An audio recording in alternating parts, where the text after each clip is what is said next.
मां सम्झां थो त हाणे तुंहिंजी सेहत ऐं ज़हन फ्रेश हूंदा। अवां जो इहो रवैयो मूंखे बर्दाश्त नथो थिए। ईअं थो लॻे मां हज़ारनि माण्हू में अकेली बीठी आहियां। अवां इहो छो था कयो मूंसां? मूंखां अहिड़ी कहिड़ी ग़लती थी वई आहे जंहिंजी सज़ा मूंखे खामखा ॾियो था? ओ सज़ा? छा तोखे सज़ाउनि जी ख़बर बि आहे छा? पर बॉस मां कयो छा आहे? सिर्फ उहा इल्तिजा कई अथमि मूंखे हक़ीक़ी रिश्ते जो भरम ॾियो। You are hurting me sir.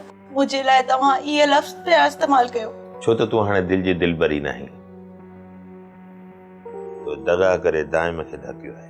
मूंसां कूड़ आहे, बेबुनियाद इल्ज़ाम आहिनि मूं ते। मां वाके धोखो कीअं ॾेई सघंदसि?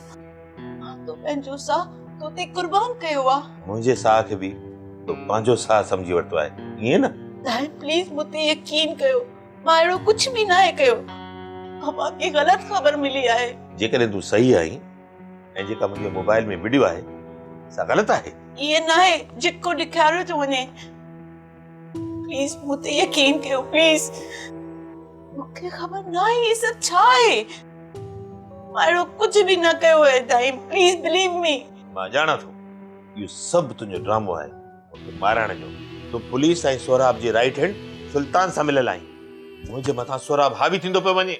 ये सभु कूड़ो ड्रामो आहे, कूड़ी रिकॉर्डिंग आहे। प्लीज प्लीज मूं ते यकीन कयो प्लीज। तूं जिते हुई न मां तोखे उते बि माराए पियो सघियुसि, पर दिलि जे दुश्मन खे मां पाण मारियां इहो मुंहिंजो पंहिंजो हुनुर आहे।